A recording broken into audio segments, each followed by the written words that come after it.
Good evening and welcome to episode 4 of the Unhinged Dads podcast. I am Brian De Almeida. With me is my co-host, Dave Pasco. Let me make sure we are actually live. And yes, in fact, we are. Still not working on BitChute, but whatever. We are on Twitch and Kick and YouTube. And once we've been on Facebook for 60 days, we can go live there. And once we have 1,000 followers on Instagram, we can go live there. Brilliant. We can't go live on X until we pay them money. I'm of two minds about that. Yeah. Mostly because I'm cheap. Yeah. I'm paying enough for the other stuff to enable this. I'm not going to pay them $9 a month just so that I can go live with our 3 followers, all of whom are e-girls. Outstanding. You know, I think I had about 140 of them following me at one point before one of the purges that infrequently sweeps through and eliminates all of them. Yeah. We did get one new follower on Instagram from the Unhinged Father podcast. I ended up driving for about 5 hours on Sunday, so I actually pulled up and listened to a bunch of his episodes. Brilliant. Because I went and looked for Unhinged Dad's podcast and didn't look for any names related, and had already purchased the domain and built the website and built most of our social media pages. And it was when I was setting us up on Amazon Podcasts that I see the Unhinged Father. I was like, oh shit. I haven't talked to him yet, but I intend to reach out to Robbie and be like, hey, so we weren't trying to dick ride on your show that you've been doing for 3 years. Right. But actually we run pretty similar vibes. I'm hoping that we can collaborate with him in the future. That would be very cool. Though he's about 10 years younger than us. So he's got energy. Little kids. I have energy. I don't have energy. Embrace the power of disinhibition. Hold on, let me get an energy drink. Then I'll have energy. No, I'm conscious. I swear. No, caffeine makes you sleep. Caffeine is weird. Oh, speaking of that, okay, I'll get into that. What are our how are we doing this week? What are the yes, our questions 3. Holy shit. Yes. So, what have you done to improve yourself this week, Dave? I set up an appointment to be assessed for ADD officially. Awesome. Because that might help. Today I was so incredibly scattered that I could barely put 2 sentences together. And yeah, that's not very fun. Yeah, right now we're running into issues with the state of our basement where my 3 teenage daughters live. And you know, the constant, because there's a serious problem of, oh, I was using this and now I'm not. So now it's on the floor and I've forgotten that it exists. Yep. Kind of thing that Yep. we're all very familiar of. And what I am having reinforced to me yet again is as the one person who's really capable of consistent executive functioning. Yep. If I want things to happen, especially things that nobody really wants to do, like cleaning up after themselves and maintaining things, I have to impose structure. They all function better with structure, but none of them are any good yet at creating it for themselves. Mm-hmm. So it has to be externally provided, and they all flourish better when they get it. But I have to deal with the fact that I feel like I'm nagging while they're like, oh yeah, I completely forgot I was supposed to do that. Mm-hmm. And I've been learning it's not actually nagging when I'm, not being an asshole about it and I'm trying to help. It's weird. It's been a learning experience. But for what I did for self-improvement this week, I finally finally have embraced and learned to work with a stupidly simple and very essential woodworking tool that Mm-hmm. is difficult to it's difficult to master the process of sharpening and burnishing a card scraper. I have heard this, but they produce some glorious finish. Yeah, because these card shuffler cabinets that I'm working on, because I am a glutton for punishment, they are a mitered box with inset panels on the sides, and then because I'm again a glutton for punishment, and you do the fancy little one-off woodworker shit, my side panels are set with a 15-degree miter on them as well. So at each corner, there's a slippery miter joint, and then those miters have to line up perfectly. And I cut those on the table saw. So, of course, I've got marks from the blade teeth on it. Mm-hmm. Sanding that ruins the angle. Yep. Because you can't be consistent. A plane takes off a little too much material. And since I, of course, again, because I hate myself apparently, picked some highly figured wood, trying to keep a perfect finish with no grain tear out does not go great, even with a very sharp plane. Yeah. So I have embraced the file and the burnisher, and have kind of brute forced my way into being able to burnish out and create the right hook to get those super fine shavings and clean those off while maintaining those angles. I've briefly used them, and every now and then I could get a good hook on it. Oh, this works fantastic. And then 5 minutes later, you need to redo it, freshen up that edge, and then I screw it up. Mm-hmm. And it's finicky. Let's just put it that way. Yeah, we've lost everybody who's not a wood nerd at this point, because they're like, "What the hell are you talking about?" I mean, it's literally it's like a 3x5 thing of steel. Yep.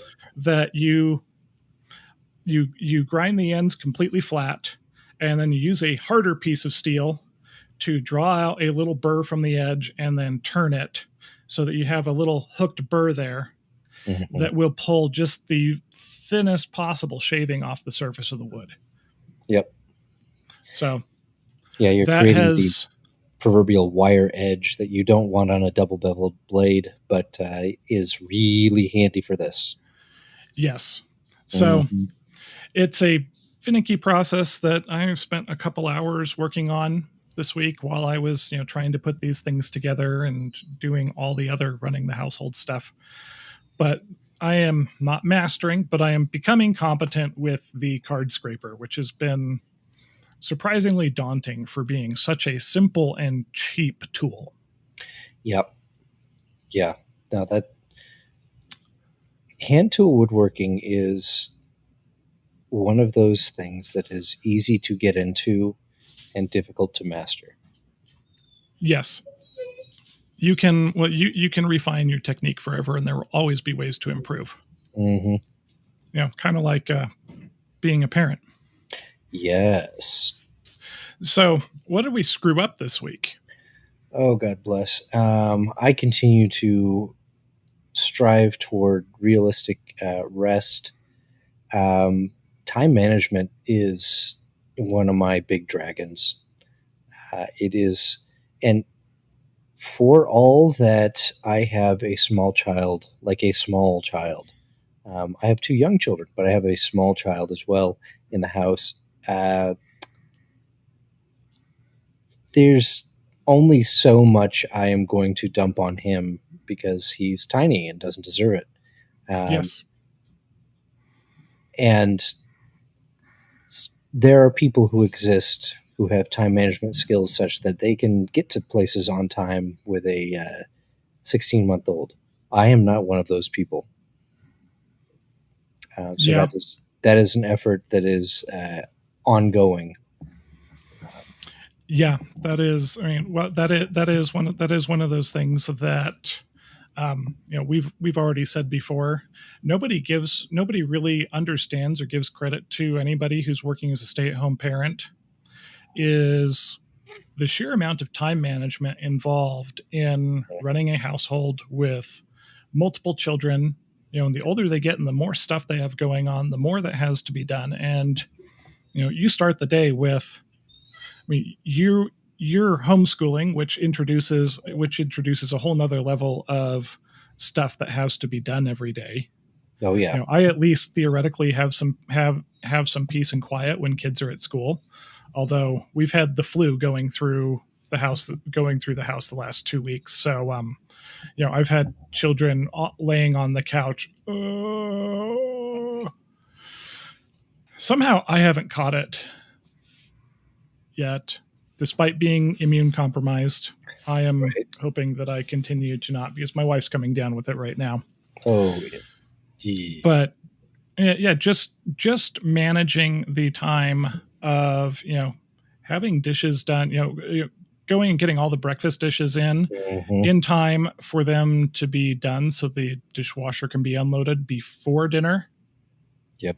While getting everybody where they need to go, covering the things that need to be covered, cleaning the things that need to be covered, all the incidental shit that comes up. Oh yeah.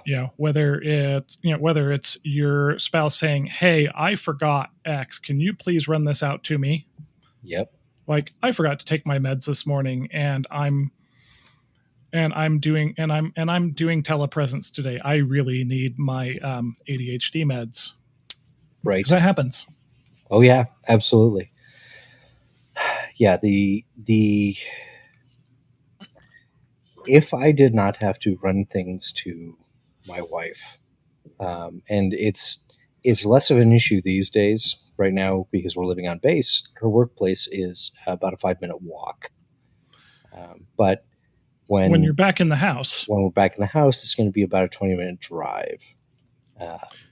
And dealing with access through the gate, making sure you have your ID, yep. making sure you're not carrying items that you're not allowed to have on your person on a federal installation. Yep. And frankly, adding young and small children who cannot be left home alone to that mix means that it just getting out the door takes another 20 minutes more than it should, or than it feels like it should. 10 minutes on a good day when they're being cooperative. Yep. 20 minutes when somebody has lost a shoe. Yep. Or does not want to wear shoes. Yes. Or none of my socks fit right. Or I don't have clean socks. We get that one a lot. Mine are old enough that they're now responsible for doing their own laundry. They have an assigned day. So that's their problem, not mine. Theoretically. Yep. Yeah, right up till, but Dad, I don't have a clean bra. How am I supposed to go to school? I don't know. Sorry. I sure hope you figure that one out. Yeah, good luck. Mm-hmm. But for things that I messed up this week, going back to attempting to impose some structure to help with cleanliness of the part of the house that I more often than not kind of avoid, so that I don't have to get after them. Because I really hate. This is one of the things that I struggle with is I hate doing the nagging, the reminding, because like if my parents were bugging me about stuff as much as I often have to do for some things with my kids, I would have been so pissed off. However, I am being brought to understand that my relationship with my kids is different from my relationship with my parents. Excuse me. Sorry, everybody. I just coughed into the microphone instead of away from it.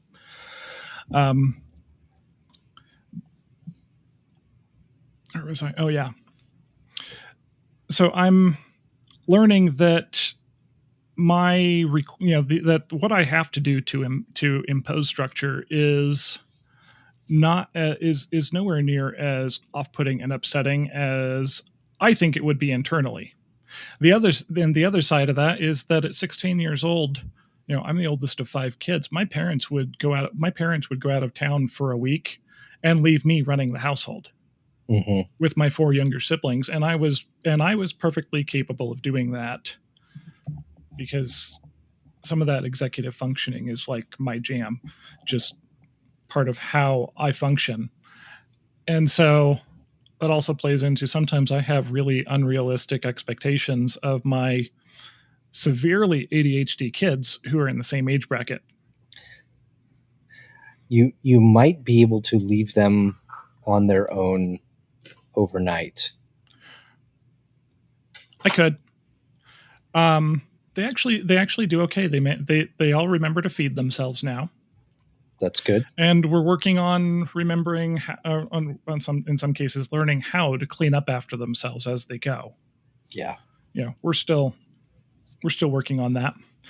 But we sat down, all three of our daughters yesterday, to attempt to collaboratively problem solve this. And my primary goal was not to make them feel shitty. That like your living space is disgusting, guys. What the hell? I still kind of did. I was trying very hard to just, present this as, this is a problem we need to fix. I do not want to let things get to the point where I feel that the only option is for me to be an asshole in order to get movement on this. But I still did lay into them some, just, guys, how did I find 17 or whatever empty drink containers on the floor? How is it that there are women's sanitary products on the outside of the garbage can? That hasn't happened recently, but it has happened in the past. Right. And so I let more of my frustration bleed through than I wanted to, and had to deal with making them feel kind of shitty about themselves over it, which was expressly not my goal. It was especially what I was trying not to do. But there's, this has been an ongoing situation for several years that we are still problem solving. We get traction for a while, and then things slip, and then we have to go, hey guys, this is a problem again. This is embarrassing to let people walk into half of our house. And then and of course I've got feelings tied up because the bathroom downstairs when we moved in was barely usable. It was terrible. It was poorly laid out, poorly built. I found like the vent fan just blew into the joist spaces. It didn't actually vent outside the house. Yeah. So I ended up tearing out all the walls. I had to redo the walls. I had to take out a significant portion of the concrete to reroute sewer lines, to pour some footings so that I could put a beam up to structurally to get a free span underneath it to structurally support about 15% of the house. Yeah, I had to make a beam out of 4 2x12s that was a little over 10 feet long, weighed almost 300 pounds. And so I had to pour footings for it. Yep. It was an intense thing. I did a whole bunch of custom tile. They've got a soaking tub with 2 different shower heads. They've got a fixed shower head, and they've got a mobile one that they can switch between. A whole bunch of custom shit. There's tile alcoves, 4 of them. There's one for each of them with 2 cubbies to hold all of their stuff. I custom built the vanity to exactly fit in the space between where I have to have the wall going around the sewer stack and the other outside wall. I put in makeup lights on a dimmer so that they can do their makeup in the mirror there with 0 shadows anywhere. I built custom cabinets to fit in there, vanity and everything. I put a ton of work. It ended up taking me like 5 months to do this stupid bathroom. And after the amount of effort and expense that went into it, when it is maintained in the state that you kind of expect from three teenage girls, that upsets me. Yeah. Because it kind of feels like a, hey, thanks, Dad. Also, Yep. piss off. Nobody actually cares about the amount of effort and the amount of thought that went into making this, nicest bathroom in the house by far for them. So, last episode I was on everybody. Hey, man up and learn how to regulate yourself. This is your reminder that I struggle with that too. Mm-hmm. And that's one of the things I want to reiterate is that neither of us believe we're perfect as parents. Hell, most days I don't think that Dave or I even think of ourselves as being good at it. Yeah, that's a until fair we assessment. have opportunities to compare ourselves to other people, and you go, oh, okay, I'm not as bad at this as I like to think. I mostly look at how my children behave in public and around other people that aren't their parents and say, oh, I clearly am doing something right. I should probably sit down and figure out what that is and do more of it. Yeah, we are we are two regular guys who struggle with the same things that we were talking about, who were trying to build some community and share our experiences and some of our insights as we are the elder millennials raising kids. Yep. But we have no monopoly on getting things right. So, what did you do well this week, Dave? Oh goodness, we have been disciplined. I say we because I'm requiring my two older children to go through this calisthenics program with me. We have been good about keeping on that and helping them to learn better technique. It's gonna be a while at just 10 and not quite 12. They are by no means experiencing much in the way of hormones and the growth Yet. of any of those yet. And the plan is actually to get them into a routine and a habit of fitness before that happens, so that when that That's does an happen, excellent idea. they are they're better set up for adulthood, especially because I know personally, everything is worse when I'm not exercising regularly, when I don't get enough activity. Yes. And in a pinch, I can walk 4 or 5 miles a day, and that kind of tides me over. But what really needs to happen is I need to put in some real work towards some real goals and come out a little bit sore the next day. Yeah.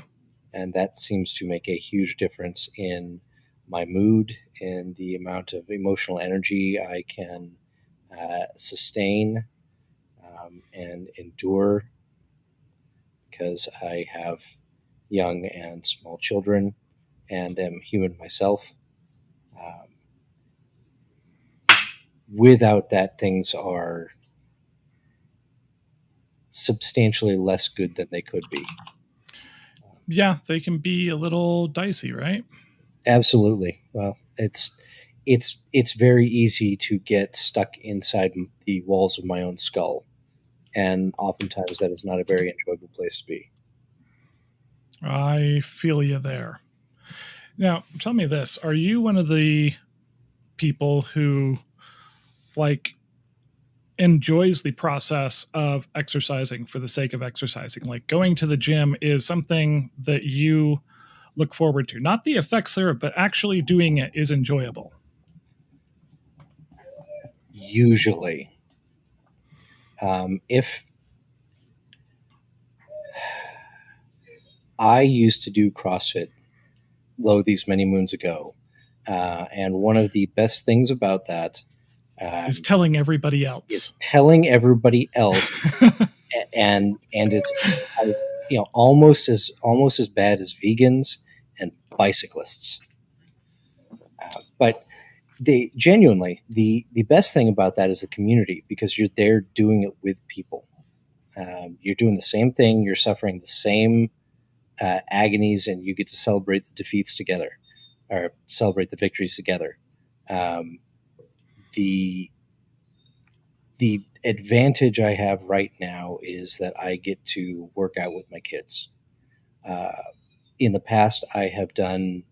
I worked my way through uh, Mark Ripato's starting strength, and I like lifting weights. Uh,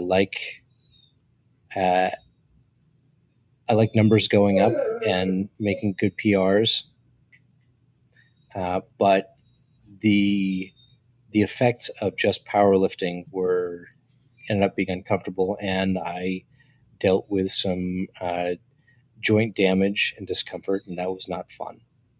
Yeah. Yeah, because for me, I can hear your dog. Yeah, she's annoyed. She wants to go outside. No one's going to take her right now. That's okay. Yeah. But for me, exercising for the sake of exercising, I hate it. To go and lift weights because I need to and because it's good for me. I like the effects. Mm-hmm. I like how I actually like waking up in the morning and feeling a little sore. Yep. But going to do it is not fulfilling. It is a drudge through and through. I have always tried to I've always tried to get my exercise through doing other things, like lots of physical work. But the older I get and the more time I spend, some days a couple of hours in the car just getting everybody where they need to go. Mm-hmm. I have to do more, and it is hard to push myself to do it and do it consistently because I do not find that enjoyable at all. Oh, that's fair. It is something that, much like coffee or Jepson's Malort, you kind of have to talk yourself into a certain amount of Stockholm syndrome before you can really appreciate it. Yeah, I I think Stockholm syndrome is possibly the right way to describe that. Mm-hmm. But see, for me, what I did well this week, let's see, my middle daughter just turned 17. We were going to have a party for her a couple of weeks ago, but she got sick. She was patient zero with the flu here. Oh, good times. And so we were planning on doing it this weekend. She's run into the problem of not being able to find a day that all of her friends that she would invite can get off of work. In fact, most of them can't. That's amazing. That's good on them for holding down jobs. Yeah, they all are. Yeah. Actually, all three of my daughters are. She just started a job, but I sometimes have to try to be careful to not project my own shit on my kids, because I find myself wondering if, like me, in high school, I had friends. I had a hard time like actually connecting with people, and like building healthy reciprocal friendships really didn't happen until I was almost, well, with a couple of exceptions. I made a few of those in my 20s. It really didn't happen until I was in my 30s that I started actually finding like community where I really fit.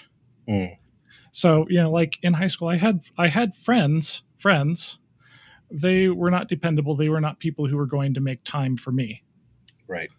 And so, of course, in the back of my mind, I wonder if some of that is going on. I don't know. I'm not sure of a tactful way to try and ask her that. Yeah. But she was obviously bummed because we've been trying to figure this out for a while, and she just can't figure out a time with her friends.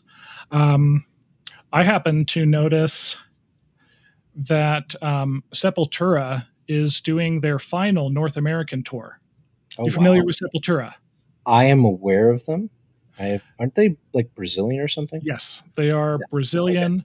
I call them South America's Pantera because they're stylistically and stuff. They're similar. Mm-hmm. Excellent, excellent band. They announced last year that they were done, that they were embarking upon their final tours, and would no longer be performing, will no longer be recording any more music. Which they've got to be pushing 60, I think. Mm-hmm. Which so it's not terribly surprising. I mean, being Yeah. high energy musicians for decades has Well, to take a toll on you. well, look at AC/DC or look at the Stones. I mean, you can pull up recordings of AC/DC from 40 years ago, and Mm-hmm. they're playing notably slower these days. Yeah, And I I mean, can't blame hell, them. Keith Richards just announced that he's foregoing the rest of the Stones tour because his hands cannot take it. Yeah, I'm gonna say, hell, if you go to more our generation, Mm, Bowling for Soup yeah. is now a duo with no drummer Wow. due to due to health concerns. Which, incidentally, I would love to try to get Jarrett Reddick on here at some point. Because, I mean, how do you manage a career like that, touring and recording and doing all that stuff while raising kids? And I think in his case, going through a couple of marriages. Oof. But Jarrett's Jarrett's a cool dude. I would love to hear some of his take Mm, on parenting while being while being the front man for Bowling for Soup, right. who I would say out of the whole pop punk movement, probably the best band that came out of that by far. And the staying power is amazing Well, I mean, they're still playing. because, yeah, they're still playing. Have you listened to their last album much? I've listened to some of it since you mentioned it. Yeah. Yeah, that album connects a little hard, Getting old sucks. but everybody's doing it. But so we were kind of upset over this. We can't make birthday party's not happening apparently. And so I said, well, how about this? I just noticed Sepultura is doing their last North American tour. They're going to be playing Salt Lake in May. So how about we get tickets for that? We'll go out. So we'll go out and grab food beforehand. We'll go grab some. We'll go grab some dessert or something afterwards. There you go. Make that do that in lieu of your birthday party. And she was like, Okay. "Oh hell yeah, yeah, that would be awesome." Yeah. And so I came up with an alternative that headed off some of the teenage depression and feeling like my friends don't care which having jobs and trying to maneuver around that with school, that's hard. That's tough. That is I tough. mean I try not to project my own stuff, but I also worry that some of that may be going on too. Yeah. I was like, well, how about let's find an alternative? I mean, and hell, my kid wants to go to a concert with me. You're doing all right. I'm, if that is a suitable substitute for a birthday party with your friends, that feels pretty awesome. Yep. So I'm going to give myself a passing grade for handling that potential teenage storm of feelings and stuff, and coming up with something that'll be awesome. So, hey, 34 minutes. We've made it through our 3 questions. We've got about an hour. Hopefully, we're really going to try to not go over 2 hours, guys. Sorry, we're working on our time management. Remember, we are working on our time management. But this week's episode is on discipline. Dave came up Yep. with it. And so, Dave, for you growing up, discipline, what was it? Open hand, closed fist, belt, wooden spoon, wire hanger? You ever have to go cut your own switch? I Because am not I nearly got as all old of as those, that but one the usually last at one was. point or another. Yeah, that last one, I'm not. I'm not quite that old. No, even better. I got the look and the we're rather disappointed in your choices. Which with the right relationship is even more devastating than It getting your it ass is. beat. It absolutely is. I would rather get the crap kicked out of me than to disappoint my parents in a major way. Um, I've made my peace with being the disappointment. yeah, But my I relationship with my mom is different from your relationship with your parents. I maintain that your mother's priorities are skewed in the wrong directions. In Uh, some ways, yeah. mhm. There is a certain amount of disconnect that will never resolve between the two of us. Yeah, And you know what? That's okay. I'm figuring out how to have a functional relationship with her. But that's not actually where we are going with discipline.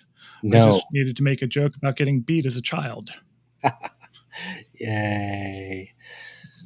So, some days we're a little more Gen X than millennial. We're right there. It's true. We grew up in the analog world and came of age in the digital one. I mean, we both went through high school where all internet sources were considered um, invalid for scholarly use. It's true.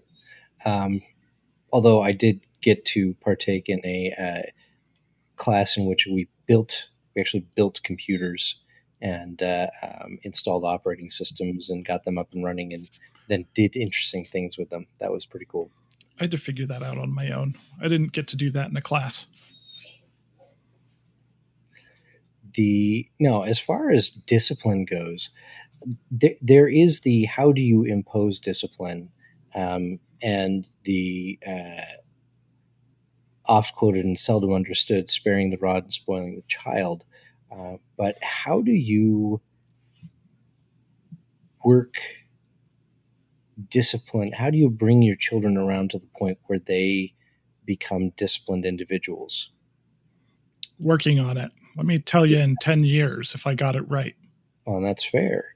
I would absolutely assert that you are only going to know if you succeeded in that once they are out on their own, and genuinely so. The phenomenon, at least recently, a couple of years ago, where kids would be at home, kids, 26-year-olds would be at home in the same room that they were in when they graduated high school, and ostensibly becoming adults. That is hard to do, and especially for a lot of parents. Mm-hmm.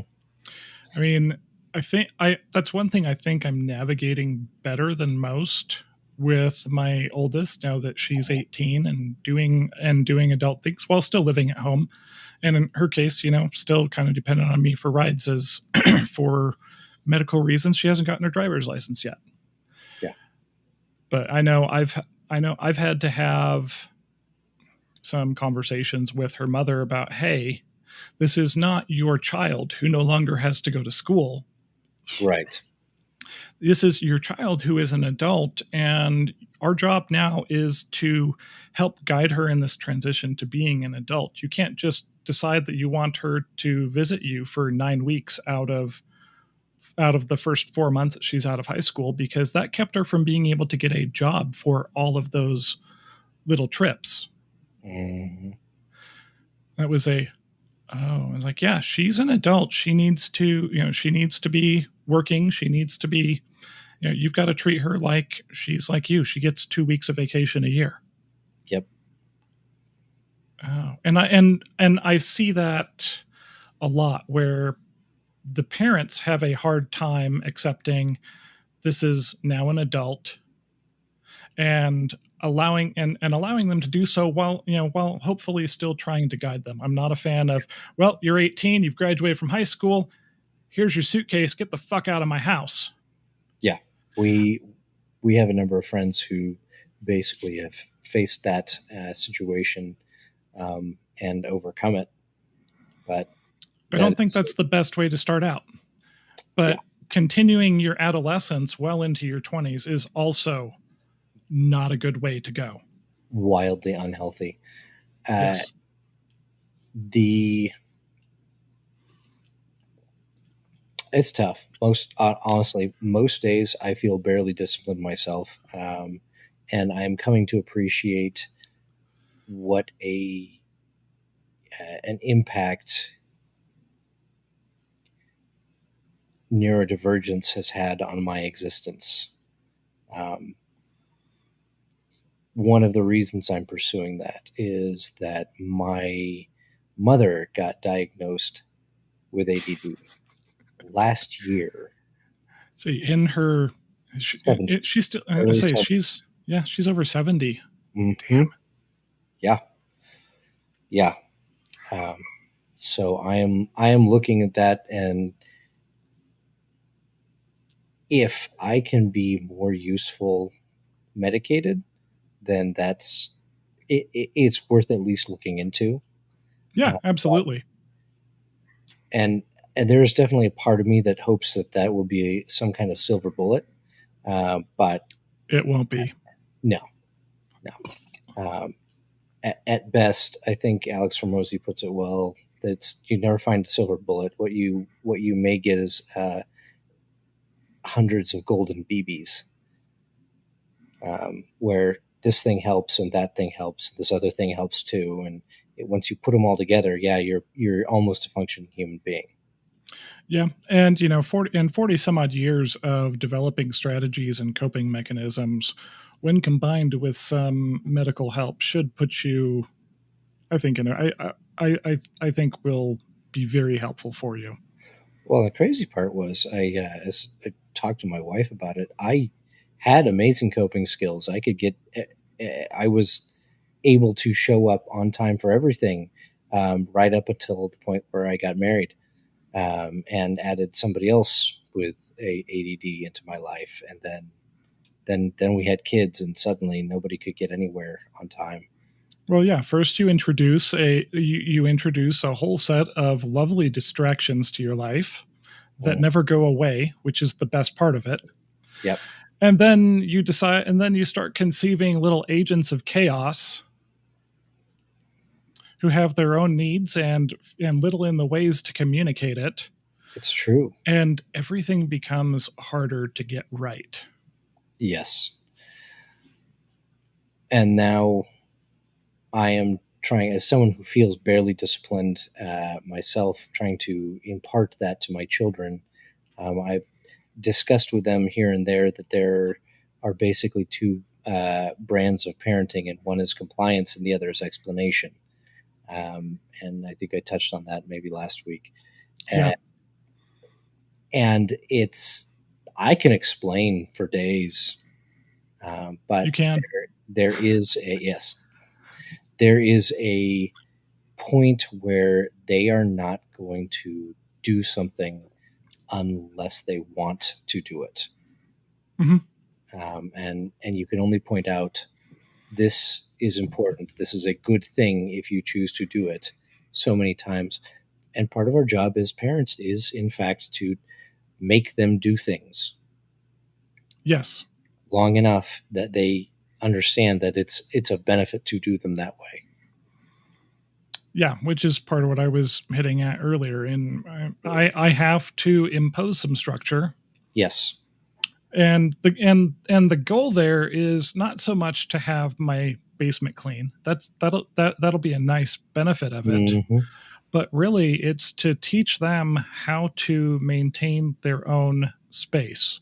Yeah. Because if you don't know how to do that and your space is cluttered, and or even all of us, our space is cluttered, that's just how we are for the most part.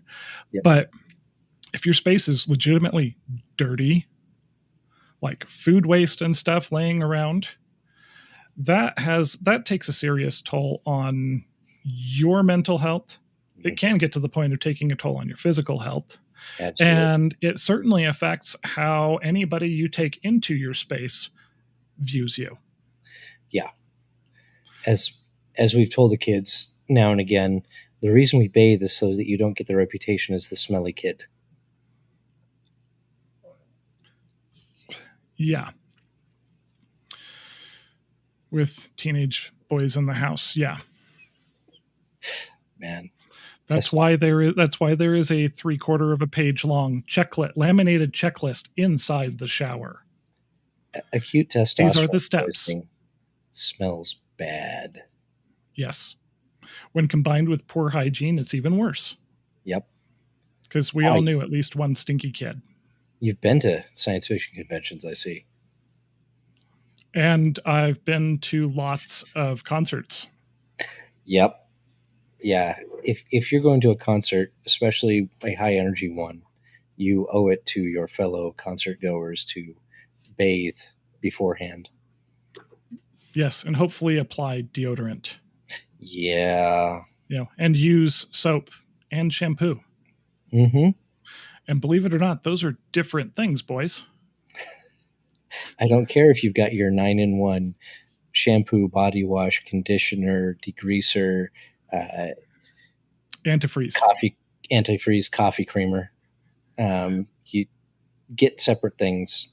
The women who will eventually populate your life will appreciate that. Yes, they will.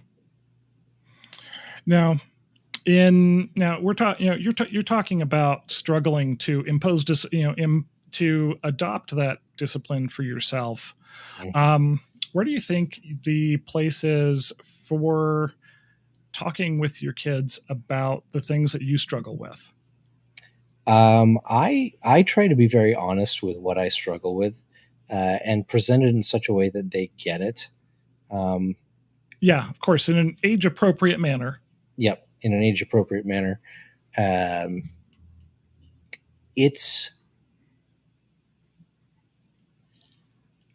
I tend to use myself more as an illustration than I do trying to. I demonstrate. I say, hey, here is where I am having issues. See, this is the way this works is, and present the there's a word for it. What happens after a thing that you do? Consequences. That's a good word for it. These are the consequences of making choices in this way, in the way I'm struggling with. And these are the things that I have dealt with at various points throughout my life, because I've made those choices in a way that is less than desirable.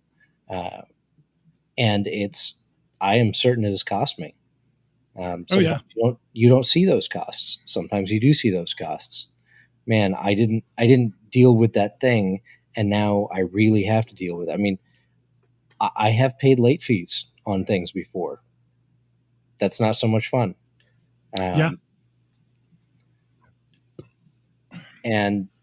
there were real consequences to being late on your credit card payments, kids. Oh yeah. Or forgetting that you have a car payment. Mm-hmm. Until 3 weeks later and going, oh shit. Or one that I've actually done, forgetting that you have to register your car every year.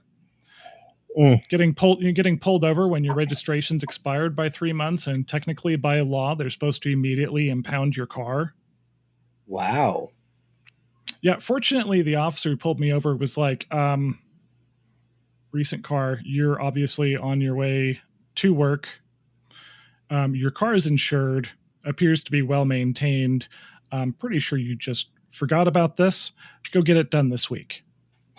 Yeah. But technically, by the law, once you're in Utah, once you're over 60 days late, they are supposed to immediately impound your car. And then you're out about $600 between the tickets and impound fees to get it out. And that's only after you have paid the registration fee and paid the additional fee to get a temporary tag so that you can take it to get the emissions tested. Wow. Yeah. Yeah, there are real consequences for consequences. all kinds of things.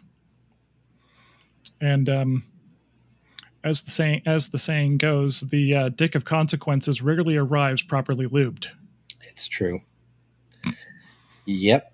Yeah. Okay. Yeah. I just went there. Yep, it clearly did. Well, and one of the things we do, fortunately, is that my wife being active duty means that for the entirety of my children's lives, we have been a military family, and being able to talk to them about things that are happening. When a member of the command makes a decision that is perhaps unwise, presenting that and saying, "Hey, what do you think they should have done in this situation?" And sometimes it's as simple as, well, they should have talked to somebody about a thing. Yeah, guys, no hookers in the mess. Okay, that's more of a Marine than Navy. Well, no, that's. I've heard stories from Subic Bay. That definitely is a Navy thing too. Subic is its own beast, and I am given to understand is a lot less exciting these days. We have one as compared to during Vietnam. Oh my goodness, dude! I have heard so many stories. Well, you know who else we should try to get on here at some point? Jim Curtis. The man could tell all the stories. he knows all the stories. He was there. Apparently. Yeah, he knows where all the bodies are buried. Yeah, for about 50 years of naval aviation. Yep. But with my children, it's how do you, because they are of the age where they want to read their manga and they want to play Switch and watch YouTube, and they don't want to do a whole lot else. Yep.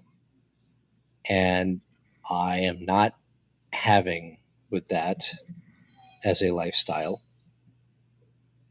But they are not terribly motivated to do a whole lot. Yeah. Most of their emotional needs are met. All of their physical needs are met, and we don't really have. They're not major sticks that I can hold over them. I can offer carrots, but those aren't great. Yeah. And I think you are similarly aligned with me philosophically, where from a systems perspective, and as somebody who has built a lot of programs in business and elsewhere, it is always far easier in the long run to incentivize desired behavior than it is to punish undesired behavior. Yes. Positive reinforcement works, not just with your dogs. Absolutely. And figuring that out, one of the things I have been looking at, because the other reality of going through with ADD diagnosis is that it's going to make it easier when we take the kids to deal with it. And understanding that there is executive dysfunction and dopamine dysregulation is potentially going to make things easier. One of the things I've been looking at is gamification of normal stuff. And it could be as simple as a gold star sticker on doing things. We may get to the point where we institute what is effectively a wage. You do the things, you get the pay. Yeah. I mean, it's finding the incentives that work for them. And one of the hard things is that we're all different, and so the things that would incentivize you or me, or that we recollect being incentivized by as kids, don't Yep. necessarily translate over to our kids. And what may work for one of them is not going to work for the other. Yeah. And then you get to deal with, but that's not fair. I get this, but she gets this. Mm-hmm. Makes it hard to balance. It does. And the flip side of that is, yeah, I know it's not your turn for this task, but you're the one who's here. Yeah, we do a lot of that with, half of the kids having jobs now. Mm-hmm. Yeah, there's, my girls do the dishes most nights, and I get after them on the nights where they forget, and I go do my rounds of the house before getting ready to go to bed and see, oh shit, the dishes aren't done, and I go do them, because either I do them then and I wake up in the morning to a clean kitchen, or I do that first thing in the morning. And I am not a morning person. I am a morning person, and I would still rather not wash dishes first thing. Yeah. So, I get, oh, doesn't that bother you? Well, no, she's at work and doesn't get off until 10 o'clock, which means your sister's going to get home at 10:45, probably need to eat something, and then she's going to possibly want to shower and then go to bed, or she's going to be getting up early before school to shower. It is more important to me that your older sister gets enough sleep, Yes. than that she does the dishes when she's working late. Like, no, I'm not going to get upset at you because you have a job and you're doing other functional things that exist outside of the household. Yep. I mean, yes, you have responsibilities, and we do expect you to fulfill them in spite of the fact that you have a job. But there are some things, like doing the dishes after dinner when they're working until 10 or 11, Mm-hmm. that I don't think that my priority then becomes more ensuring that they're getting enough sleep, because their first priority is schooling. Second is responsibilities to themselves, which includes working, and then responsibilities to the family. Yes. And so when they're supposed to clean when they're assigned to clean their bathroom, that's hey, you need to figure out when you're going to do this. You do have time to do this between school and work, which is part of treating them like adults. Yeah. These are the expectations. You need to find a time to make it happen. I can't force you to make it happen. Yeah, but there are things that are time dependent that, well, if you're working that night, I'm going to do the dishes. It takes me 15 minutes and makes life better for everybody. Yes. I'll do the same thing when they're working. If it's their laundry day, I'll go switch their laundry for them, as long as they bring it up and they get it started. I'm not going to go in their rooms and grab their hamper and start doing their laundry for them. But if they get it started and say, hey, I'm going to be out at this school function, I'm going to be at work for a couple of hours, or whatever, can you please switch my stuff out of the washer into the dryer when it's done and put the other load in the washer for me? Yes, I will absolutely help you. Yep. Because that is being responsible like unto an adult. Because the same, if we're interacting with our wives, let's pretend like we have a strict division of labor. These are your tasks, these are my tasks. Right. I know that's not how either of us work, but theoretically speaking, our wives have these tasks. They're in charge of the laundry while we're in charge of cooking. And what happens when one of them is stuck at work late? Yeah. Does that mean that, oh, well, it's mom's responsibility to make dinner, so I guess you guys are just going to wait? Yeah. Or do you go and do it? Or, when they're sick, well, it's our laundry day, hon. You need to get going on that laundry. Sorry that you're puking your guts out right now. No. Right. You step in and you say, hey, I've got this. And that's kind of how I try to treat some of those time sensitive things that are responsibilities of the kids is if they're being conscientious and they're making an effort, I'm going to step in to help them where it would be Yep. appropriate and not just enabling laziness. Well, and that is that, and then basically explaining that this is why I am doing this, keeping it at the forefront of their mind, while just so that these things sink in. Yeah, because that's modeling healthy relationships for them. Yeah. They say they say that your children will look for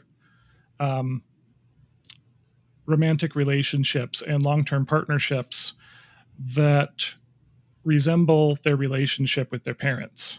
Mm-hmm. Well, I want my kids marrying somebody who's going to step in and help out. Yep. You know, Someone I who's think willing to shoulder some responsibility.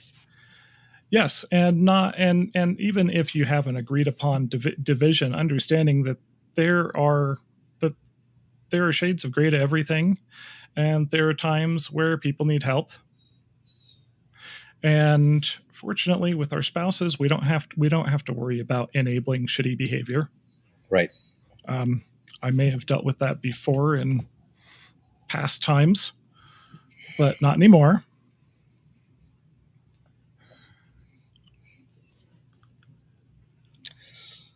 Well, oh, that's an interesting question. We can hit that. We can answer that in a minute here. We've got a comment on Twitch, but and it's actually a good one. It's not somebody spamming, "Hey, we can get you Chinese bots as viewers," but real human being. That's amazing. Yeah, it's awesome, and who's also not telling us to delete our channel and go kill ourselves, because that has been the extent of comments we've gotten from people who we don't know personally up to now. I mean, it's the internet. I've been on X. I've seen worse. Oh yeah. So, what was I going to say? Yeah, on that, kids learn by example. We call it modeling a lot. That's the in vogue term now. You're modeling desired behaviors from them. You are trying to show them by example. And I think part of that is being honest about the things you struggle with. Yes. They may not, sometimes they will struggle with the same things because they're your kids. Sometimes you guys will struggle with different things, but I think that being upfront and honest, in an age appropriate manner of, well, this is something I struggle with in this way. This is how I'm trying to work through it. Or this is, sometimes this is why I overreacted and was being a dickhead earlier. I'm sorry. Yep. And there's that fine line between explanation and excuse. Right. I understand why I did this, and I'm sorry that I did, and I'm trying to do better. Versus, well, you made me angry. It's your fault. You made me. Yes. I really, really hate that phrase because I grew up with it a lot. Yeah. But I'll give an example because one of the things I have to hit with my kids, because a lot of my kids have significant amounts of anxiety, and some of that comes from coming from broken families. When that bond between your parents is supposed to be permanent ends up dissolving, that creates a lot of insecurity elsewhere. So I end up having a lot of discussions with the kids about sometimes you need to do the hard thing. Just because it's hard doesn't mean that it's bad. There's actually something that scares the shit out of me that everybody I tell seems very surprised about. Maybe because everybody knows I'm kind of a stupid naval history buff, but the ocean scares the shit out of me. Dude, you don't know what's down there. Dude, it will kill you and not care. Mm-hmm. The ocean scares me. Now I got certified for scuba diving when I was 14. We did it. We live in Utah. We did it all in freshwater lakes. First time that I was taken to go scuba diving in the ocean was on a boat with my older cousin off of Monterey, which is freezing cold. Monterey, California? Yes, Monterey, California. Oh, Lord. This was a thing when I was 15. This was my birthday present from my parents and my uncle, as they sent the two of us, because he was just barely 18, on a dive trip by ourselves. Well, we get on this boat. It is May in Monterey, so it's like 45 degrees. Oh, yeah. The wind is blowing. We've got warnings about severe rip tides, etc. I've got about 15 dives under my belt. I've never been in the ocean on a dive. And the platform that we are stepping off of is about 5 feet above the water. Oof. I was incredibly seasick, freezing my ass off, scared. I did not dive on that trip. I could not get myself to jump off the boat into the freezing cold ocean with apparently incredibly dangerous currents that I have zero experience navigating. And squid. And the end result, everybody was pissed at me because they spent the money, they tried to do this thing, and then I didn't do it. I can see both sides of that now. Yeah. Now, back in November, my wife and I finally did our honeymoon 5.5 years after getting married. We went to Aruba. We did some snorkeling. Walking in, snorkeling from the beach. Okay. Not much of a problem. But we also did a excursion on a boat where we're going off the boat to go snorkeling. And I was really apprehensive. Now, the waters there are calm. They're warm. It's really nothing to be scared of. But I was genuinely like, I'm not sure that I want to go and actually get off the boat. And my wife was like, okay, you don't have to. I mean, there's an open bar. There's an open bar. You can just hang out. And I was like, no, you know what? Yes, this scares me. Legitimately, like, actually scares me. Because the ocean's just, I don't know what it is exactly. Maybe I read too many stories from survivors of the Indianapolis. Fair. And other things, but the ocean legitimately scares me. And I said, you know what? I am always telling the kids, sometimes you need to do the scary thing. Sometimes you need to do the hard thing. I said, so, and you know what? If I'm going to tell them that, I need to fucking live it. So I did it. And, I get off the boat, and about the first minute in the water, I'm borderline hyperventilating. And it's like, okay, I've done this before. The water's fine. The water's warm. Hey, cool. There's a sea turtle. And it was fine. But, we made 3 different stops. Every time I get in the water, about that first minute, I'm borderline hyperventilating. Because I have a slightly, I'm not going to say completely irrational, but slightly irrational fear of being in the ocean where I'm not touching the bottom.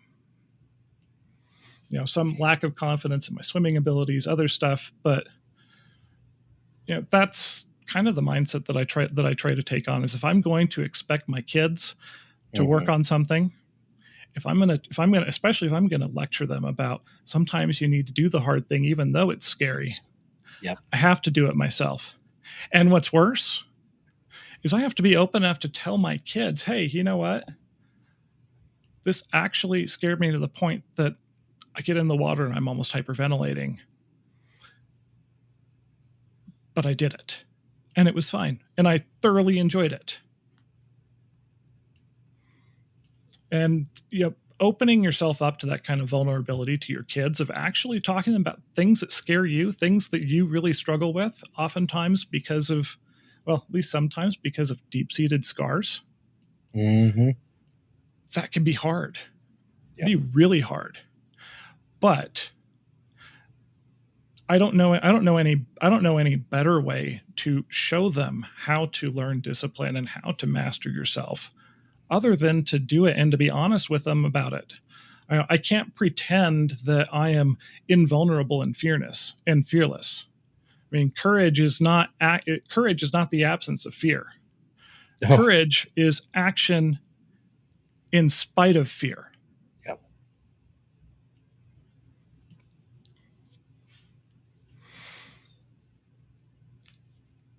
So, I mean, that's kind of how I try to practice what I preach. Yeah. It's always about our biggest opponent is always ourselves, I think that's and a good way to put it.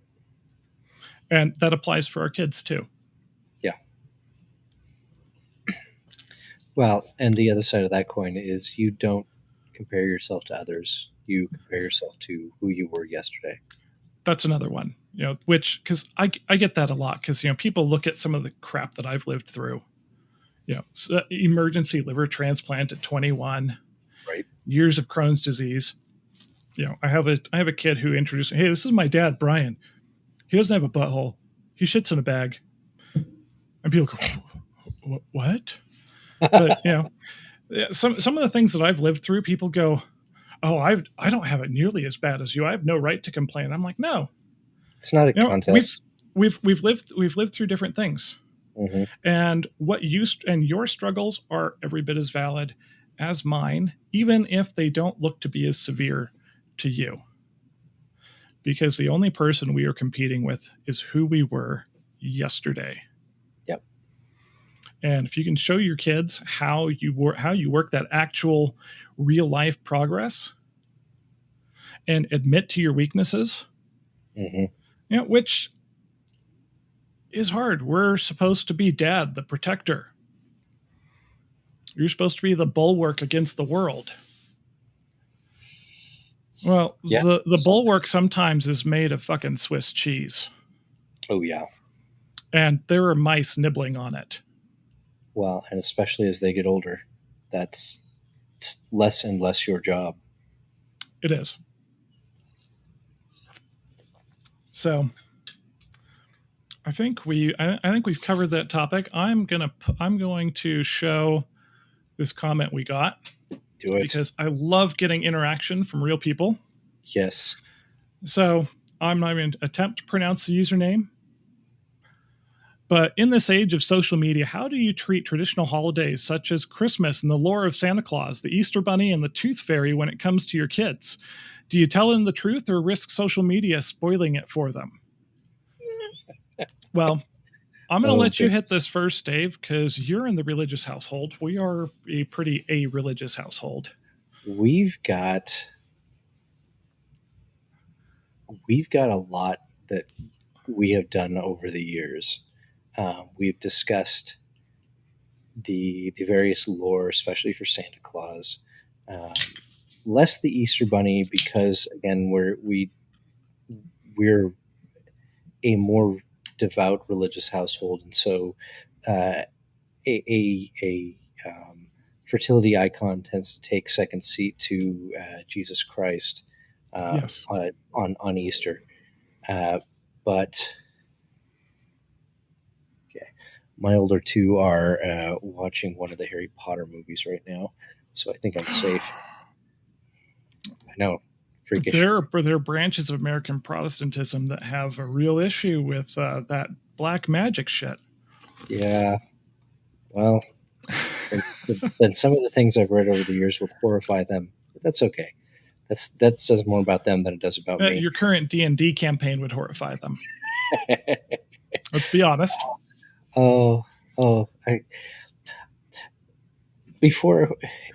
At some point we'll probably get into that, but for now, our children are still of the generally of the opinion that Santa Claus is a real person. I'm not worried about social media because at 10 and not quite 12, they don't social media. They've got a little bit of YouTube that they are mostly looking for. Uh, on the one hand, makeup tutorials, and on the other hand, Minecraft. I say that's a genre of video that I still don't understand, is watching other people play video games on the same device that you could be doing it yourself. Honestly, okay. Speaking of Here's being old. Yeah, fair. Here's the way I rationalize that. Um, I don't get to play video games right now. I don't have time, and I don't have uninterruptible time. But I can have somebody playing a video game or explaining something going on while I am washing dishes or doing the laundry or whatever, and that works out. Uh, I kind of get a fix there. It's kind of a social parasocial relationship, I didn't see that. much like OnlyFans. Uh, We're not going back there. Shut up. um, but as far as Santa Claus goes, we will it. Santa is a an entrepot into the concept of gifting. So when we get to that point, and they are perhaps feeling a little betrayed, perhaps feeling a little confused, um, our intended uh, path is to explain what it is that we are doing and where that comes from, and that it's fun regardless. And I know growing up, it was there were gifts from Santa even after we knew the truth. And frankly, the older I get, the less convinced I am of much of anything. Honestly, uh, especially after the last few years, it's like, well, what is the truth of the world at this point? I'm honestly not certain. Um, I know what I believe, and I know what I'm sticking to. I mean, I think that's where we get into eventually doing a review of Secondhand Lions. I am on board for that when the time comes. One of the honestly one of the best movies to come out of the last 15 years. Mm-hmm. Maybe more. If it's more than 15 years, I I I might be tempted to harm myself. Should I tell you if it is? Yes, I'll deal with the truth. 2003. Fuck me. Dude, Although I have an excuse for having not been aware of it. I was a Mormon missionary in 2003. that's fair. I was cut off from all media. So Yeah. that was one of those things that I was eventually introduced to several years later. Mm-hmm. But damn. Yeah. That means 23 years ago. Yep. Dude. Either way, excellent movie. And there's some good lessons in that we can cover in the future. Absolutely.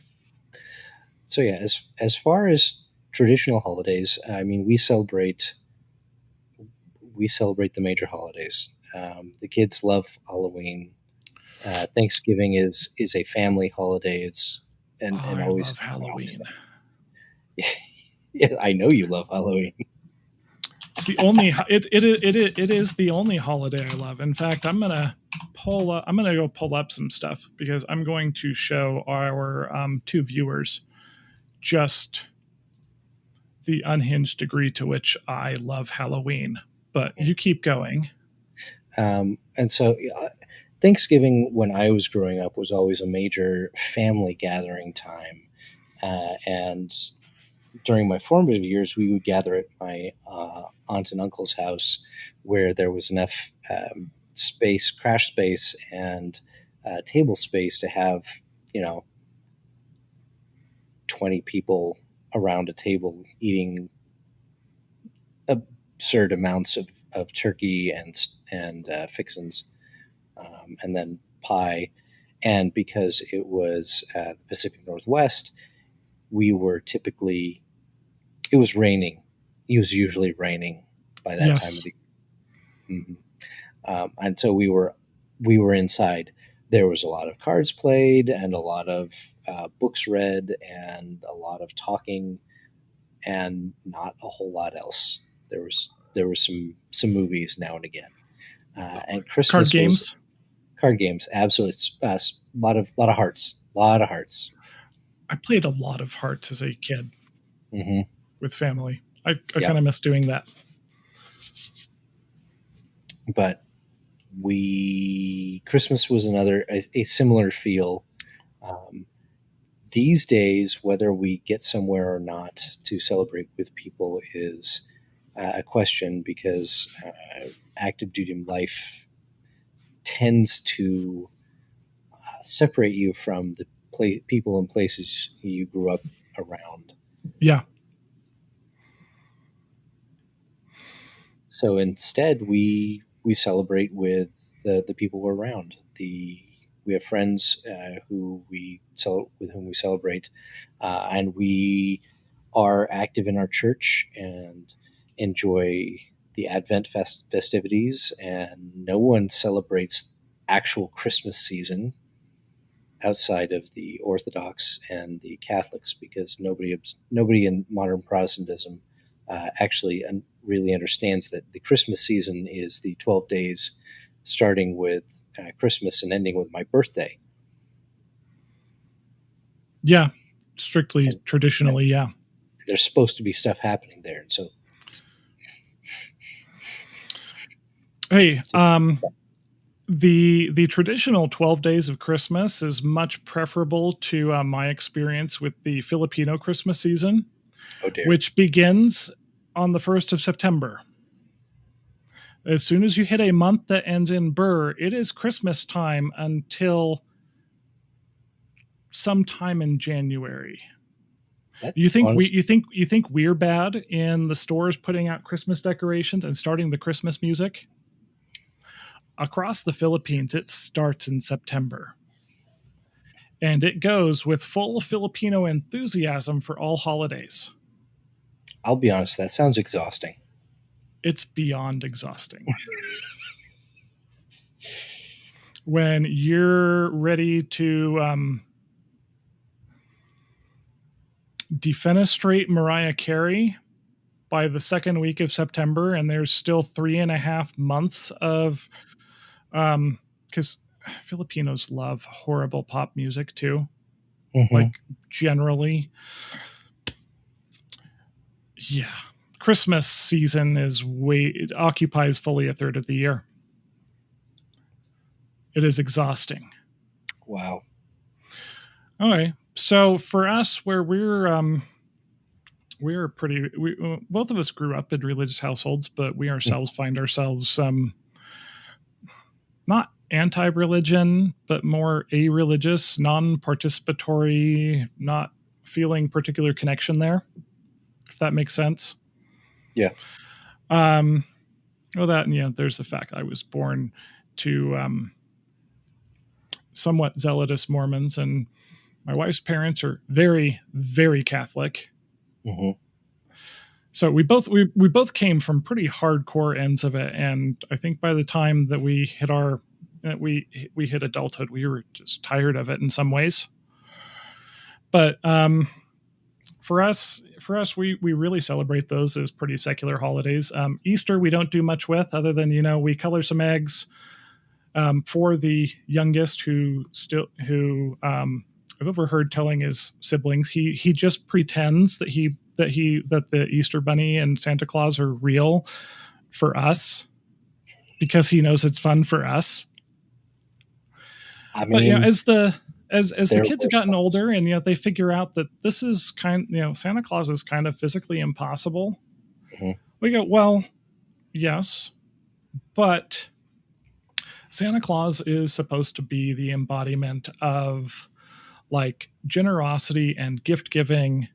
Mm-hmm. As an entity who gives gifts for the joy of giving gifts, and it can be an opportunity to give gifts that don't have that trace of obligation from it came from somebody who's sitting Right. there, and you're expected to show your excitement. It's one of the things that killed Christmas for me, is I was always deemed to be exceedingly ungrateful because I'm not by nature a terribly animated person.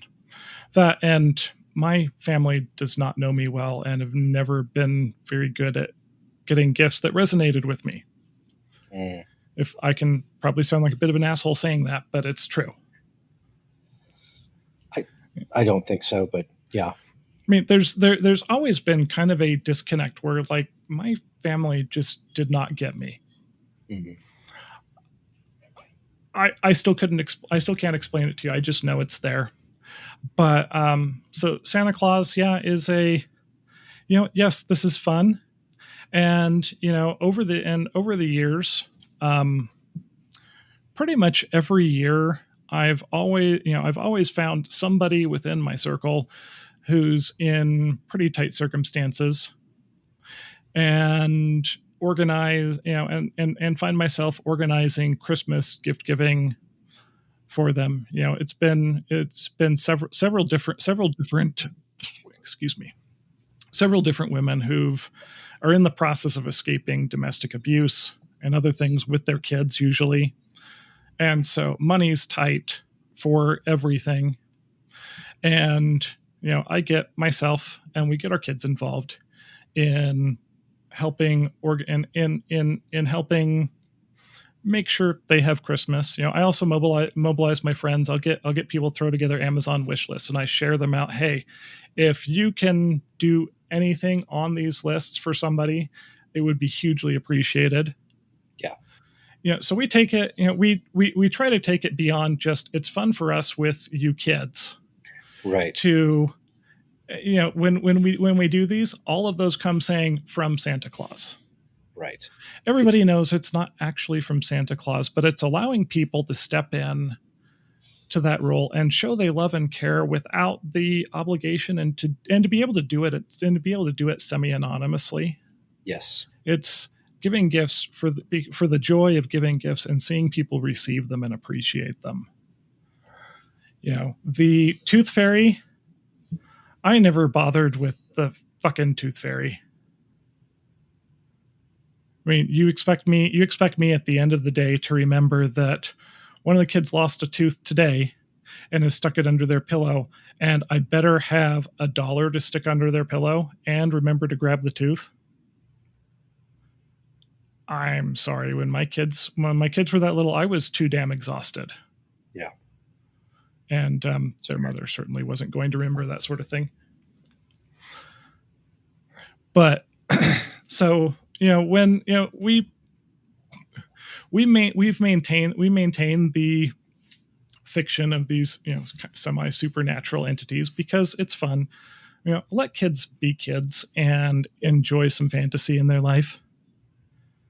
I mean, the real world's going to kick them in the ass soon enough. Let them enjoy every bit of the wonder and innocence of childhood that exists. Far too many kids are forced into the real world far too early. I embrace any opportunity to allow them to just be kids and enjoy it.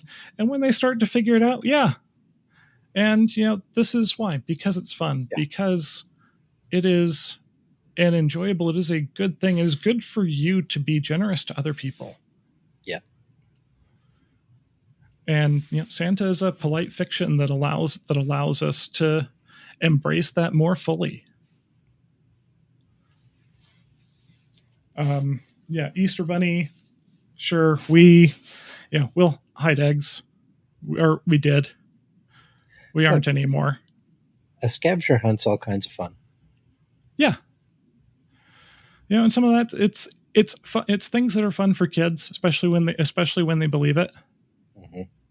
And when they don't, if you can help them understand it in the context of, we're not like, I know some people fucking killjoys of everything.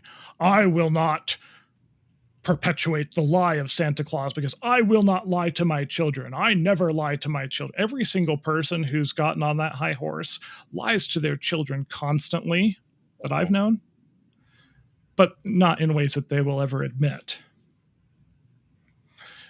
But no, it's one of those things that is part of the wonder of childhood, is imagining, how did Santa's elves make a switch too? Right. Isn't that trademarked? Well, yeah, it's one of those things that as you get older and you learn how the world works, it falls apart, unfortunately. Yeah. But it can live on in acknowledging that we're doing this to be kind to each other. Yeah. It's fun. And it's okay to do things just because they're fun. It absolutely is. And it forces us to be quick on our feet when coming up with plausible sounding explanations here and there. Mm-hmm. Okay. But while we're hitting holidays, do it. How do you feel about that little bastard elf on the shelf? I do not normalize the surveillance state. And we have actually talked to our children about that. I hate Elf on the Shelf so much. Refuse to even consider participating in that. Yeah. We avoid that whole he sees you when you're sleeping, he knows when you're awake part of Santa Claus, because that's just creepy and weird. Right. And as I say that, my assigned NSA agent is chuckling. No. Yeah. You know what, though? Because I know they're there, that son of a bitch has PTSD, and he can thank me for it. I'm the reason his therapist has his or her therapist or their therapists have a job or jobs. Thanks, 4chan. That's awesome. But so again, I'm not gonna figure out GZDR4EV, but thanks for the question. I hope we were able to address that in a way that was useful for you. Truly appreciate the participation and the fact that you're watching us as we're just sitting here bullshitting about being fuck ups at raising kids who occasionally get things right. I mean, we seem to be fucking up less than other people. That's pretty good. I hate to compare myself to other people, but yes. And if she were here, my wife would be, no, you are not fucking it up. You're doing pretty damn well. And if our third co-host, the child and adolescent psychiatrist, were here, he would have words as well. Because he deals with a lot of parents who are really screwing things up. Yeah. And comparatively, yeah. But, we said earlier, your biggest opponent is always yourself. We are also our own harshest critic. I don't know about you, Dave, but I tend to hold myself to a much higher standard than I expect anybody else to. And, I've heard something like that come out of my wife's mouth, and not just hers. Any number of people that mutual friends of ours have said similar things. Dave, you shouldn't hold yourself to that high of a standard. You literally don't hold anybody else to that standard. Yeah, you have the grace for other people to be human and make mistakes, but where is that grace for yourself, Dave? Brian? I am working on that. Well, my retort for a long time has been, yeah, well, I know what I'm capable of on my best day, and if I'm not living up to that, then I'm falling short. Clearly, I have thoughts and opinions about the way things should go, and if I don't meet those, then clearly I am a waste of flesh, etc. And time, oxygen, valuable resources. You could at least be fertilizing a couple of potato plants, because potatoes give true joy. It's true. So many ways. Except So for many ways. vodka. I'm not. I don't love vodka. I don't love vodka. I understand vodka because I've been in winter. I've never been in Russian winter, but I can Thank God. extrapolate from having been in wintry places and saying, if this lasted as long as it ostensibly does and is as unpleasant as it sure seems, then I could see why vodka would exist. Yeah. Well, there are only a few constants through all human civilizations of which we have any Mhm. records, and they are the spear, Yep. some form of fried dough. Yep. For us, it's donuts. And third is some form of fermented and, in more advanced cultures, distilled beverage. Yes. Proof that the signs of civilization, the very base signs, are that we like to eat donuts, drink beer, and stab each other. From preferably from a sufficiently far enough distance away that we are unlikely to be stabbed in return. Hence, hence the Scots and 20-foot pikes, the Mm. Roman pilum, or our modern AR-15 Yes. or Remington Model 700, or for the overachievers, the Barrett M107. Oh, for goodness sake. I love. You know what? I will never own one because I simply cannot. I have owned far too many cars that cost less than a semi-auto 50 cal. Hmm. But when I was a sponsored competitive shooter, I was sponsored by my local range. It was occasionally used as a demonstrator that the recoil from the Barrett actually isn't that bad, by Yeah. going out and taking the 37-pound rifle offhand and firing off a magazine, a $50 magazine of 10 rounds, at Oh, yes. $5 a piece of boom, boom, boom, boom, boom, boom, boom, boom. See, those were all within an 8-inch group, rapid firing a 50 cal. I miss that. Yeah, that's fair. I miss that. That is fair. But even with earmuffs and earplugs, Mm. It's pretty loud. rapid firing a 50 BMG inside of a 25-yard indoor range is one of the reasons I have tinnitus. Yeah, that would be Only one of many, but it is one of one many. of them. It has certainly contributed. Shop So, tools are up there. well, and my love of heavy metal. Yes, that's entirely fair. Concerts. I mean, even the eargasm earplugs that are designed for concerts attenuate it to the point that I usually take them out. Fair. And just deal with amplified tinnitus for a week after a Sabaton show. There you go. Of course, the last Sabaton show we went to, I had a flight at 5 a.m. that morning for a 4-day it was for World Workplace, the International Facility Management Association annual convention. I went to the concert. We got home at 2 a.m. I was at the airport at 3, and I had no voice for the entire convention. Completely worth it. Fair. We were actually supposed to be seeing them this weekend. But, They were supposed to be playing in Salt Lake in 12 days. Yeah. Not that I, put it on my calendar as soon as the tour was announced or anything. Right. Because yes, I'm a history nerd and surprisingly also a Sabaton fan.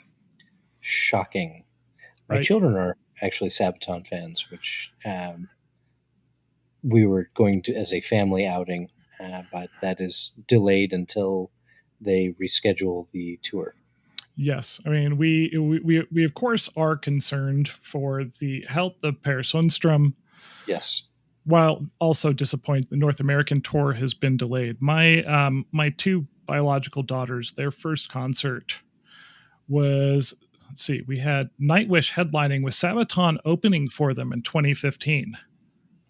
Rough. Which actually, that reminds me of somebody else that needs to go on the list of people I would like to bring on here. Sure. Hannes van Dahl, drummer for Sabaton, Yeah. has two little girls. Oh. So there's that whole, huge band touring internationally. How do you manage being a dad with all of that? But with him, there's a second wrinkle. Do you know who his wife is? No, but as soon as you tell me, I will. He's married to Floor Jansen. Yeah. Who I would classify as the most talented vocalist in the world today. Really? I think so. Okay. If you've followed her, she's been doing a bunch of solo stuff while Nightwish is taking a hiatus on touring. Hopefully not forever, but possibly. Yeah. There's lots of rumors. Her range and capability is insane. I mean, I'm serious, and this is somebody who was raised on musicals because my mom was a hugely into musical theater. If she is not the best vocalist alive today, she is in the top 10 worldwide. Fair enough. So, getting the perspective, how do you dad when both of you are incredibly well-known touring musicians? Yeah. And you have two little girls. Yeah. And a horse farm in Sweden. Because, of course, she's a horse girl. I mean, there are benefits to being internationally known, and I don't think that any of them make nearly as much money as you would think. I would be shocked. I've had musician friends who have dished a little bit about the way the system works, and realistically, most of them are in it for the love of the game. Yeah, that's my understanding. There's just not as nearly as much money as in it for the artists as there would seem to be. Yeah. Thank you, labels. And a parasitic system that uses the artists. But yeah, Hannes would be, I think would be an incredibly interesting interview to do. I mean, I can't even imagine how the hell you do that. Hey, I'm going to be in on another continent for 7 weeks straight. Yeah.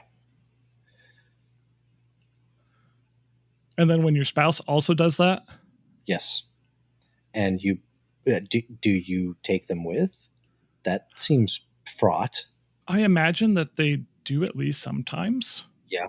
Or, maybe occasionally meet up, at least when they're touring Europe, because the EU's really small and easy to get across. It's true. But how would you go if you're gone for a weekend, for a month and a half, 2 months, touring North America or South America? Yeah. You bring your kids from Sweden to come see dad halfway through the tour for 2 days? Well, I have no idea how you make that work. I would hope that there would be grandparents involved, honestly. Hopefully. Yeah. But I mean, just trying to think of the logistics of it, I think would be that. And everything I've been told, Hannes is one of the nicest guys around. And apparently, in addition to drumming, is really into photography. But so I think we have, let's see, we covered our questions 3. We did. I think we covered our intended topic well. We did. We covered our one bit of interaction from the audience, which again, thank you. I mean, what I really hope to see in the future is that a lot of our shows end up turning into more back and forth with the audience, which probably means that I should also be pulling clips out that aren't intended to rage bait people by insulting them slightly while also giving valid advice. Because that's what I did with the clips I took from last week's episode. Is I kind of picked ones that I figured would upset at least a few people. But honestly, if it upset them, it's because they're doing things that we all need to call ourselves out for, and we're all about accountability. Yeah, while admittedly being somewhat unhinged. Fair. So, Dave, you ready to put this one to bed? Yep. Okay, then let's wrap it up. Everybody, thank you for listening. If you are listening on whatever your preferred source of audio podcasts are, there were 4 of you who downloaded our audio versions from somewhere. There were another half dozen that watched on YouTube. Thank you for listening and or watching. If you're one of the people who've watched us live, thank you for participating. Your comments are always welcome, even if you're just here to mock us, because this is the internet. That's what we do. But as always, if you found something of value, even if it's just go look at what these idiots are saying, please give us a like, subscribe to the channel, follow us on all of your social media. We are on Facebook, Instagram, X. We're not on TikTok, and we won't be, because I hate TikTok. And I'm in charge of this shit, so we're not doing TikTok. But you can find us. Our video podcasts are available on YouTube, on BitChute, and on Spotify as the Unhinged Dads podcast.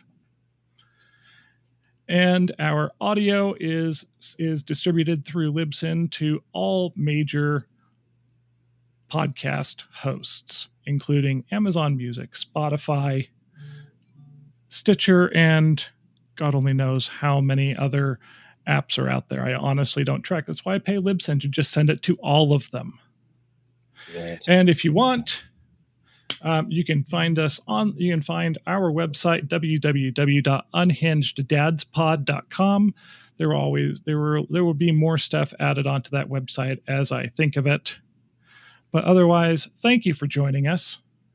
And remember, be better, do better every day. Thanks for listening. Have a good night. All right, that is it for tonight's episode. Thank you for joining us. Quick reminder, all opinions expressed here are solely those of the individual speakers, hosts and guests alike, and do not represent the views of any affiliated person, organization, company, sponsor, or other entity. This show is provided for entertainment purposes only. Nothing discussed is professional advice of any kind. Always consult a qualified professional and use your own best judgment before acting on anything we've talked about. Again, thank you for joining us, and we'll catch you on the next episode.